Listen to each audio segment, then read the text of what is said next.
Hello दोस्तों, आपका new study zone में स्वागत है। घटना चक्र की किताब से हम भारतीय राज्य व्यवस्था के जितने प्रीवियस ईयर क्वेश्चन है वो आज इस वीडियो में कवर करेंगे। आई होप आप सभी को वीडियो अच्छी लगे तो सभी लाइक करें, शेयर करें। चैनल पे नए हैं तो सब्सक्राइब जरूर करिए चैनल को। तो इसी के साथ हम आज की वीडियो की शुरुआत करते हैं।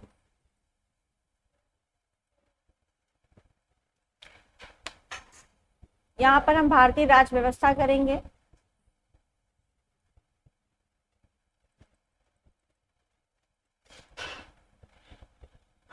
पहला क्वेश्चन है हमारा भारतीय राज्य व्यवस्था का। संविधान को 26 जनवरी के दिन लागू करने का निर्णय इसलिए लिया गया था क्योंकि कांग्रेस ने इस तिथि को 1930 में स्वतंत्रता दिवस के रूप में मनाया। इस तिथि को 1942 में भारत छोड़ो आंदोलन प्रारंभ किया गया था। यह दिन शुभ है या उपयुक्त में से कोई नहीं। तो यहाँ ऑप्शन ए राइट है। कांग्रेस ने इसी तिथि को 1930 में स्वतंत्रता दिवस मनाया था। ठीक है। कांग्रेस का लाहौर अधिवेशन कब हुआ था? 1929 में हुआ था। इसमें जो है पूर्ण स्वराज की घोषणा की गई थी तथा 26 जनवरी 1930 को स्वतंत्रता दिवस के रूप में मनाए जाने का संकल्प लिया गया था आपके लाहौर अधिवेशन में। ठीक है। 26 जनवरी को स्वतंत्रता दिवस के रूप में मनाया जाता रहा, परंतु 15 अगस्त 1947 को हमारा देश स्वतंत्र हुआ था। तभी से प्रत्येक 15 अगस्त को स्वाधीनता दिवस के रूप में मनाया जाने लगा। ठीक है। नेक्स्ट है हमारा क्वेश्चन, भारतीय संविधान में शामिल है कितने अनुच्छेद हैं, भाग कितने हैं, सूचियां कितनी है? तो भारतीय संविधान में 395 अनुच्छेद, 22 भाग और 12 अनुसूचियां हैं आपकी। ऑप्शन ए यहाँ पर राइट है। नेक्स्ट है भारतीय संविधान में आर्टिकल है 300, 300, 350 या है 400 से अधिक या है 500। तो यहाँ पर ऑप्शन आपका सी राइट हो जाएगा, 400 से अधिक, क्योंकि 350 से ज्यादा है, 395 अभी बताया। ठीक है। तो 400 से अधिक हम लगा देंगे। ऑप्शन आपका सी राइट हो जाएगा। नेक्स्ट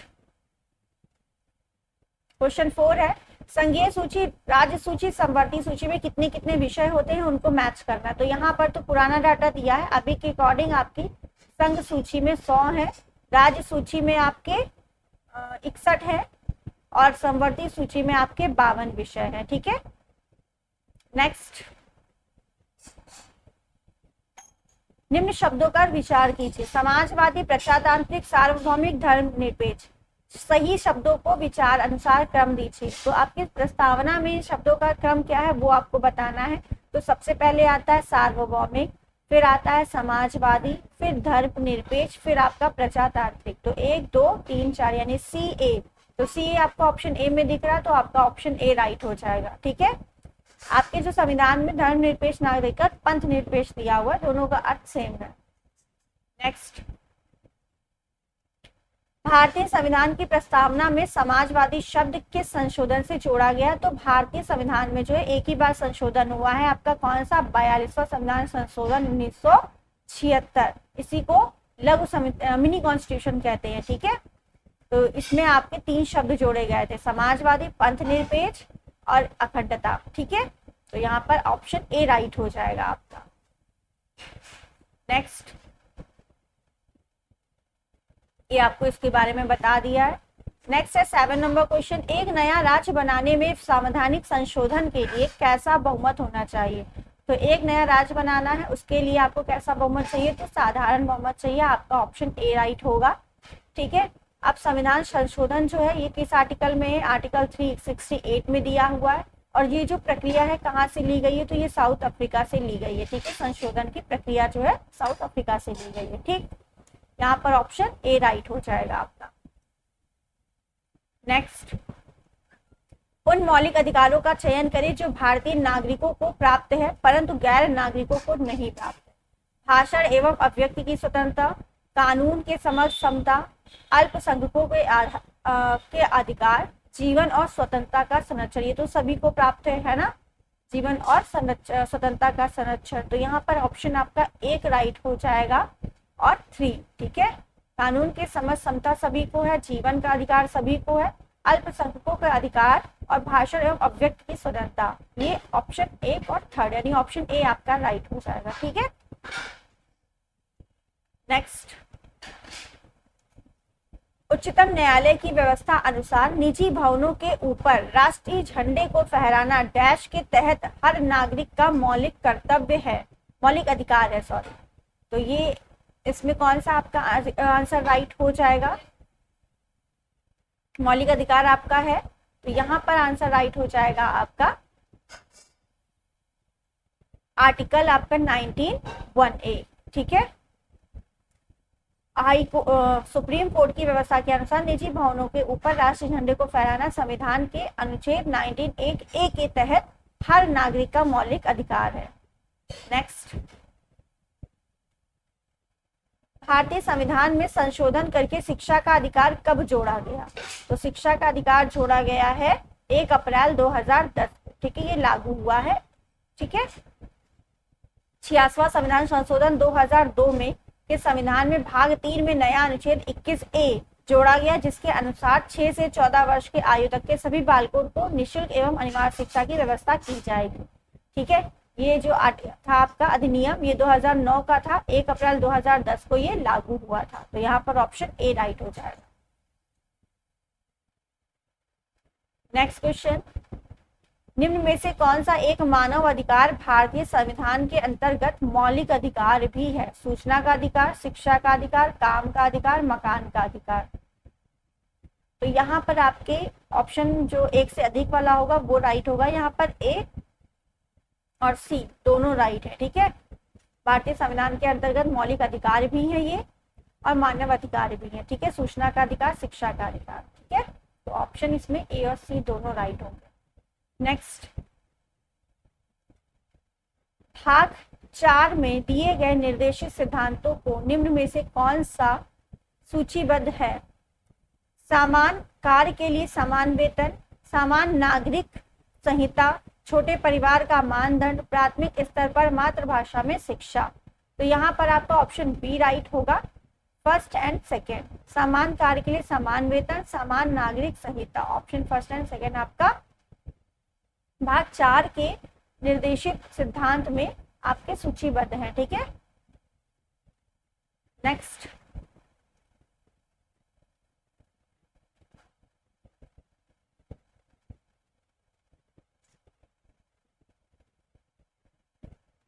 भाग 4 में जो आपके नीति निर्देशक तत्व है, आर्टिकल 39 खा में समान कार्य के लिए समान वेतन है। आर्टिकल 14 में जो है समान नागरिक संहिता है, गोवा में लागू है। जबकि आर्टिकल 350 का में प्राथमिक स्तर पर मातृभाषा में शिक्षा देने का विशेष निर्देश है। तो ये दोनों आपके नीति निर्देशक तत्व में नहीं आते हैं, ठीक है। हालांकि भाग 4 में उल्लेखित नहीं है, ये सब हटा दो, ठीक है। नेक्स्ट है आपका, भारत के संविधान में मौलिक कर्तव्य किस संविधान संशोधन द्वारा जोड़ा गया था? तो मौलिक कर्तव्य भी आपके भारतीय संविधान में जो है मौलिक कर्तव्य पहले नहीं थे, ठीक है। 42वां संविधान संशोधन द्वारा जो है मौलिक कर्तव्य जोड़े गए थे, पहले 10, ठीक है। अब इस समय कितने हैं? टोटल 11 हैं। 11वां आपका कब जोड़ा गया ये आपको बताना है, ठीक है। तो यहाँ पर आपका आंसर राइट हो जाएगा बी, ठीक है। 42वां संविधान संशोधन द्वारा 1976 में मौलिक कर्तव्य को जोड़ा गया था, आर्टिकल 21 का में, 51 का में, सॉरी। नेक्स्ट, भारत के राष्ट्रपति अपनी शक्तियों का प्रयोग करते हैं सीधे अथवा अपने अधीनस्थ अधिकारियों द्वारा, मंत्रियों के द्वारा, प्रधानमंत्री के द्वारा, मंत्रिमंडल के द्वारा, या उपयुक्त में से कोई नहीं, या एक से अधिक। तो यहाँ पर ऑप्शन ए राइट है, सीधे अथवा अपने अधीनस्थ अधिकारियों द्वारा जो राष्ट्रपति है अपनी शक्ति का प्रयोग करते हैं, ठीक है। राष्ट्रपति के बारे में आर्टिकल 52 जो है संबंधित है। नेक्स्ट, यदि राष्ट्रपति एवं उपराष्ट्रपति का पद खाली हो तो भारत के राष्ट्रपति के पद पर कौन होता है? तो तब आपके भारत के मुख्य न्यायाधीश होंगे, ठीक है। ऑप्शन आपका बी राइट है, भारत का मुख्य न्यायाधीश होगा जब राष्ट्रपति और उपराष्ट्रपति दोनों के पद खाली, ठीक है। जब राष्ट्रपति का पद खाली होता है तो उपराष्ट्रपति कार्यभार संभालता है, ठीक। उपराष्ट्रपति भी नहीं है तब भारत का मुख्य न्यायाधीश कार्यभार संभालेगा। नेक्स्ट, श्रीमती प्रतिभा पाटिल भारतीय गणतंत्र के राष्ट्रपति के रूप में क्रम है, मतलब किस क्रम की ये राष्ट्रपति थी? तो ये आपकी थी 12वें नंबर की, ठीक है। पहली महिला राष्ट्रपति है प्रतिभा पाटिल। इस समय आपकी द्रौपदी मुर्मू है, ठीक है, ये 15वीं है और दूसरी महिला है और पहली आपकी आदिवासी महिला, ठीक है, पहली आदिवासी महिला राष्ट्रपति है। नेक्स्ट, एक विधेयक जो संसद में प्रस्तुत किया जाता है कौन सी क्रिया के बाद अधिनियम बन जाता है? तो जब राष्ट्रपति के हस्ताक्षर होते हैं उसके बाद वो अधिनियम बन जाता है, ठीक है। तो जब राष्ट्रपति अपनी सहमति दे देता है तो वही आपका अधिनियम बन जाता है, ठीक है। ऑप्शन बी राइट है। नेक्स्ट, श्री मोहम्मद हामिद अंसारी का भारत के उपराष्ट्रपति के रूप में क्रमांक है? तो हामिद अंसारी जो है इस समय 12वें हैं और 12वें थे और आपके इस समय जो है जगदीप धनगढ़ है उपराष्ट्रपति आपके भारत के। नेक्स्ट, राष्ट्रीय सुरक्षा समिति का प्रधान कौन होता है? तो ये प्रधानमंत्री होता है। भारत सरकार का कौन सा अधिकारी सदस्य न होते हुए भी भारतीय संसद की कार्यवाही में भाग लेने का अधिकार रखता है? उपराष्ट्रपति, अटॉर्नी जनरल या नियंत्रक एवं महालेखा परीक्षक कैग या चुनाव आयुक्त या उपयुक्त में से कोई नहीं? तो यहाँ पर आपका ऑप्शन राइट था, महान्यायवादी जो है, ठीक है। राष्ट्रपति द्वारा नियुक्त किए जाने वाले महान्यायवादी योग्यता होनी चाहिए जो सर्वोच्च न्यायालय के न्यायाधीश के लिए आवश्यक है। महान्यायवादी जो है संसद का सदस्य नहीं होता है किंतु सदन में भाग ले सकता है, ठीक है। संसद के किसी सदन में भाग ले सकता है और संयुक्त बैठक में और संसद की किसी समिति पर बोल भी सकता है, ठीक है, किंतु अपना मत नहीं दे सकता, ठीक है। तो ये आर्टिकल 88 में लिखा कि महान्यायवादी जो है अपना मत नहीं दे सकता है संसद के किसी भी विवाद में, ठीक है, उनके बारे में उनको सलाह दे सकता है, ठीक है, बैठ सकता है। महान्यायवादी राष्ट्रपति के प्रसाद पर्यंत पर पद धारण करता है। राष्ट्रपति को उसे पद अर्जित करने का अधिकार होता है, आर्टिकल 76(4) में दिया हुआ है, ठीक है। नेक्स्ट, एक गैर सदस्य के रूप में संसद के किसी एक सदन की कार्यवाही में भाग ले सकता है? तो अभी बताया था आपको, उसमें महान्यायवादी, ऑप्शन आपका ए राइट है। नेक्स्ट, ये क्वेश्चन हटा दीजिए, एक मिनट में। एक एमपी की सीट को रिक्त घोषित किया जा सकता है यदि वह सदन में लगातार डैश की अवधि के लिए उपस्थित रहता है? 2 माह, ठीक है, ऑप्शन आपका बी राइट है। यहाँ पर राज्यसभा में होते हैं कितने सदस्य? 280 सदस्य, जिनमें 20 सदस्य भारत के राष्ट्रपति द्वारा मनोनीत होते हैं। तो 250 सदस्य होते हैं और 12 सदस्य आपके भारत राष्ट्रपति द्वारा मनोनीत होते हैं। ऑप्शन आपका सी यहाँ पर राइट होगा।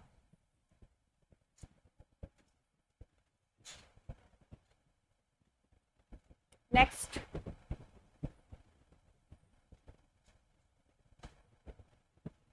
चौबीस, हमारे संविधान के अनुसार राज्यसभा का कार्यकाल, तो राज्यसभा का कार्यकाल कितना होता है ये पूछा है। तो राज्यसभा का कार्यकाल कोई नहीं होता, ठीक है। राज्यसभा के सदस्यों का कार्यकाल होता है 6 वर्ष। राज्यसभा जो आपकी कभी भंगी नहीं होती है, तो समाप्त होने का विषय नहीं है, ठीक है। ऑप्शन डी यहाँ पर राइट होगा। यहाँ पे राज्यसभा के जो लोगों का कार्यकाल होता है वो होता है, उनके सदस्यों का कार्यकाल 6 वर्ष होता है, ठीक है। लोकसभा का 5 वर्ष होता है। नेक्स्ट, किस सभा का अध्यक्ष उसका सदस्य नहीं होता है? राज्यसभा, लोकसभा, विधानसभा, विधान परिषद।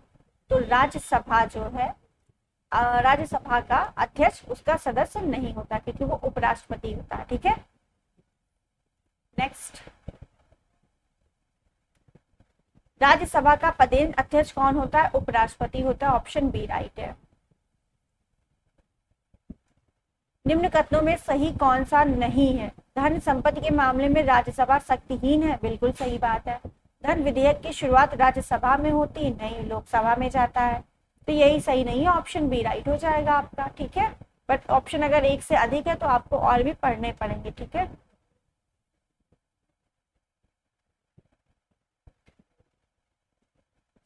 धन विधेयक पेश किया जाता है तो लोकसभा राज्यसभा दोनों में नहीं, केवल लोकसभा में प्रस्तुत किया जाता है धन विधेयक, ठीक है। ऑप्शन ए राइट है। लेखा अनुदान बना है लेखा अनुदान किससे बना है? कैग की रिपोर्ट पर मतदान के लिए, अप्रत्याशित व्यय को पूरा करने के लिए, बजट पारित लंबित होने के कारण निधि आवंटन हेतु जो है आपका लेखा अनुदान बना है। ठीक है, ऑप्शन सी राइट है यहाँ पर।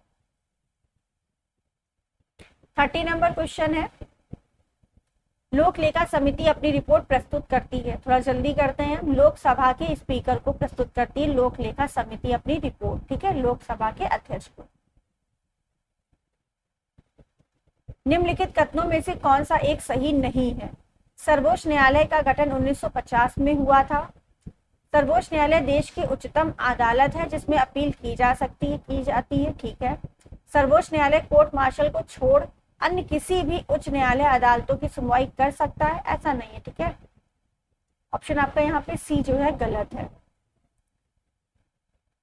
सभी के बारे में ये करता है। ठीक है, नेक्स्ट है क्वेश्चन, राज्य सरकार का कार्यकारी अध्यक्ष संवैधानिक प्रमुख होता है, तो राज्य सरकार का कार्यकारी अध्यक्ष आपका राज्यपाल होता है, ऑप्शन बी राइट है। नेक्स्ट,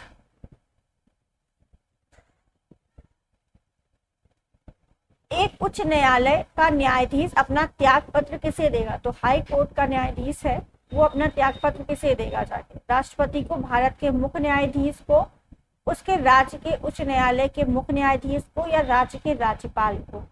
उच्च न्यायालय के न्यायाधीश अपना त्याग पत्र राष्ट्रपति को देगा, ऑप्शन ए राइट है। ठीक है, और उच्च न्यायालय के न्यायाधीशों की जो उम्र है वो कितनी होती है पद से हटाने की, तो वो 62 होती है। उच्चतम की 65 होती है। ठीक है, सुप्रीम की 65, इसकी 62। तो उच्च न्यायालय के न्यायाधीश अपने पद की शपथ लेने के बाद 62 वर्ष की आयु तक अपने पद पर कार्यरत रहता है। इसके पूर्व वह राष्ट्रपति को संबोधित कर अपने हस्ताक्षर युक्त पत्र द्वारा पद त्याग कर सकता है, यानी करता है। ठीक है, बस इतना इंपॉर्टेंट है। ठीक है, भारत में चलित न्यायालय यानी मोबाइल कोर्ट, इसका मान सूत्र है, क्या है? तो यहाँ पर ऑप्शन सी राइट है, doctor APJ Abdul Kalam. Next, किस अनुच्छेद के अनुसार भारत के राष्ट्रपति द्वारा राष्ट्रपति आपातकाल की घोषणा की जाती? तो राष्ट्रपति आपातकाल आपका आर्टिकल 352 में है। ठीक है, ऑप्शन ए राइट है। ये तीनों आपको पता होने चाहिए। राष्ट्रपति शासन जो आपका राष्ट्रपति आपातकाल 352 में है। ठीक है, 356 में आपका राष्ट्रपति शासन है और 360 में आपका वित्तीय आपातकाल है। ठीक है,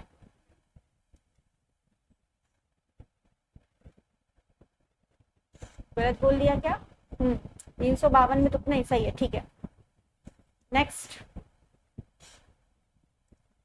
केंद्र और राज्य की व्यवस्थापिका के लिए मतदान की न्यूनतम उम्र 21 से 18 वर्ष कर दी गई है। तो ये आपके 61वां संविधान संशोधन से की है, ऑप्शन सी राइट है। ठीक है, 21 से 18 वर्ष वोट डालने की उम्र कर दी गई है 61वां संविधान संशोधन से। कब हुआ था? 1989 में। आम चुनाव में मतदान की आयु 21 वर्ष से 18 वर्ष कर दी। फिर से क्वेश्चन रिपीट है, ऑप्शन सी राइट है। भारतीय संविधान की 8वीं अनुसूची में मान सरकारी भाषाओं की संख्या कितनी है? तो 22 है। टोटल भाषाएं कितनी है आपकी संविधान में? 22 है।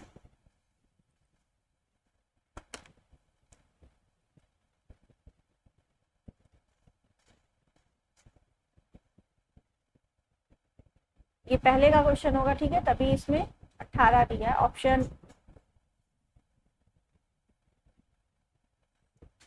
तो यहाँ पर आपकी टोटल 22 भाषाएं हैं संविधान में आपके। ठीक है, नेक्स्ट, सीडीपी एवं एनईएस के पुनर्गठन के लिए 1957 में एनडीसी द्वारा स्थापित समिति का नाम बताएं जिसमें ग्रामीण स्थानीय सरकार की त्रिस्तरीय प्रणाली का सुझाव दिया था। तो त्रिस्तरीय प्रणाली, मान लो और कुछ भी आपको नहीं पता, इससे आपको आंसर मिल जाएगा। बलवंत राय मेहता समिति, बलवंत राय मेहता 3 वर्ड है तो त्रिस्तरीय। अशोक मेहता समिति आपकी द्विस्तरीय प्रणाली से संबंधित है। ठीक है, नेक्स्ट, निम्नलिखित विशेषताओं में केंद्रीय शासन व्यवस्था के लिए कौन सा सही नहीं है? तो लचीलापन, त्वरित निर्णय, बड़े देशों के लिए आदर्श, कानून की एकरूपता। तो यहाँ पर ऑप्शन सी सही नहीं है। ठीक है, विकेंद्रीकरण प्रणाली की सिफारिश किसने की थी? तो ये आपके की थी बलवंत राय मेहता ने। ठीक है, ऑप्शन सी राइट है।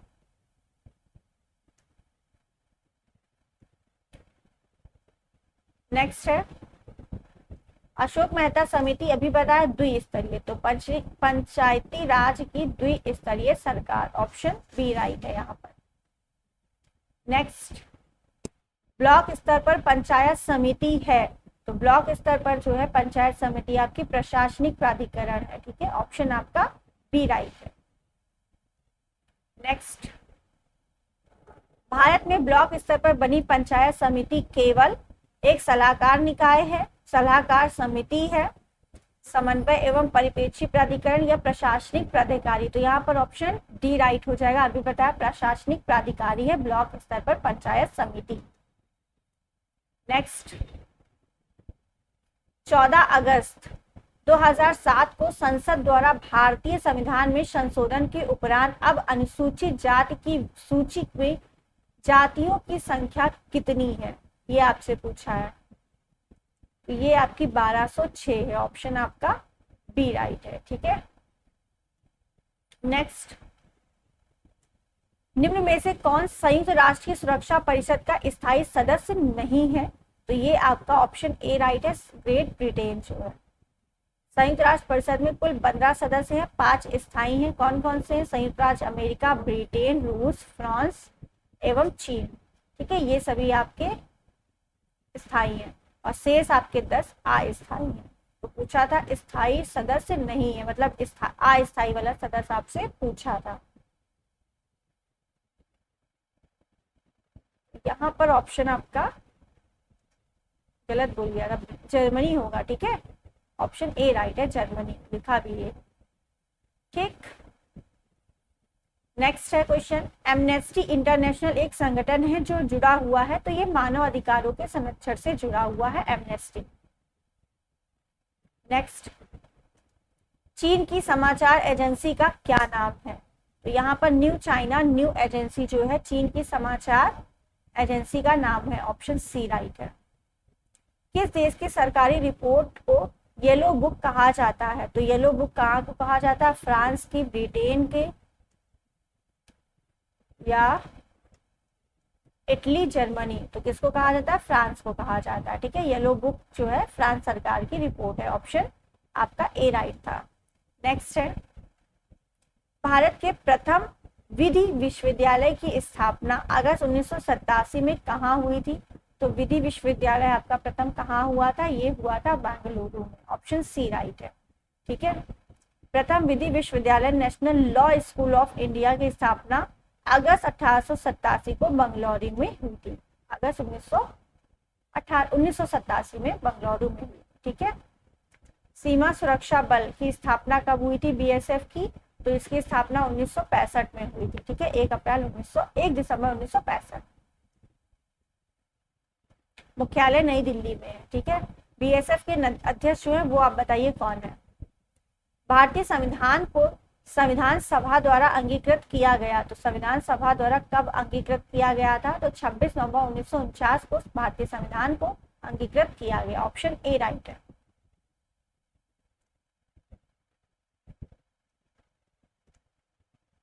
नेक्स्ट है, भारतीय संविधान दिवस कब मनाया जाता है? तो ये 26 जनवरी को मनाया जाता है। 26 संविधान दिवस आपका 26 नवंबर को मनाया जाता है। ठीक है, ऑप्शन बी यहाँ पर राइट होना चाहिए। देखते हैं क्या कौन सा राइट है।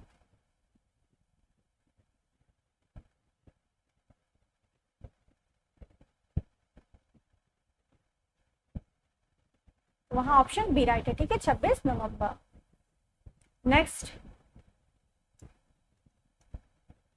भारतीय संविधान को अपनाया गया संविधान सभा द्वारा, ब्रिटिश संसद द्वारा, गवर्नर जनरल द्वारा, भारतीय संसद द्वारा। तो भारतीय संविधान को संविधान सभा द्वारा अपनाया गया था 26 नवंबर 1949 को, इसीलिए 26 नवंबर को संविधान दिवस मनाया जाता है। नेक्स्ट है, भारतीय संविधान की प्रस्तावना के सिलसिले में निम्नलिखित में से कौन सा सही क्रम है? तो हम 60 सवाल करेंगे इसमें टोटल।